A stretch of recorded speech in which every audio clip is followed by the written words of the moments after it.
Hi, gals. Do you accept labels?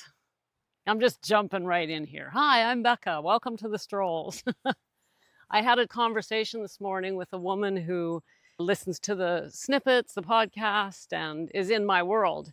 And we met up and had a chat. And it reminded me of the importance of recognizing labels and choosing very carefully what we're willing to accept being pinned on our foreheads, so to speak. You know, some women I talk to in the first minute or so, like in the first, okay, let's just say, even if it's the first 5 minutes, I will know what they've labeled themselves. I'll hear things like, oh, well, my ADHD brain was acting up and I couldn't concentrate. Oh, we have a label, do we?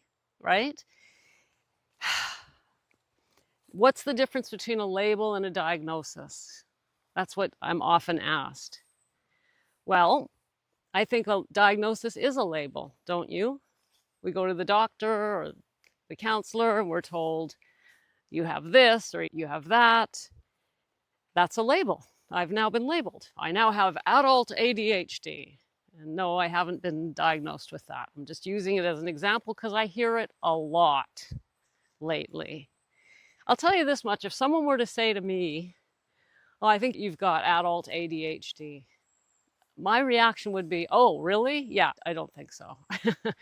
Now, you're probably thinking, well, that's easy enough to say, Becca, if you don't suffer from the symptoms of ADHD. That's not what I'm saying. I'm not saying that you don't have any of the symptoms of whatever label you've been given. What I'm saying is, why accept it as a final decree? Why say to yourself, okay, I've got ADHD, and then start seeing it everywhere and expecting it to show up everywhere and expecting your life to be limited in certain ways because of it. Once we accept a label, we accept it as an identity. And who we think we are is exactly who we are. This is so important. Not just the labels, the identity.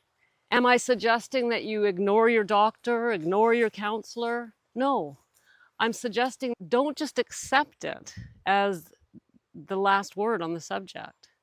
What we do is we hear it from, I understand, we hear it from an expert, somebody who's gone to school and they know what they're talking about. And then, we go home and we start Googling ADHD, let's just stay with our example, and we find out, we read about all the symptoms, and then we start seeing them. There they are, everywhere. They start showing up. We expect them because, by the way, what we get, what we expect. So we expect them, see them, perpetuate them, keep them alive in our lives. So the woman I spoke to this morning was talking about depression, and she's been drinking nonstop. She's a professional woman with an impressive career in the medical profession. And she's been drinking pretty much every day since she was, I think, 20, she said. But when she was younger than that, she was diagnosed with depression. Listen, alcohol's a depressant. She's been drinking every day for over 20 years and has a label on herself of a person with depression. Could it be the alcohol? I really want you to think carefully before you allow yourself to be labeled with anything. And please know that I'm not saying to ignore a diagnosis of any kind from an expert. But we don't have to just accept it. We can say, well, maybe I just need to learn how to, let's say it's an ADHD diagnosis. Maybe I just need to learn how to calm down, how to calm the nervous system. Maybe a meditation class would help, maybe a practice, which it would.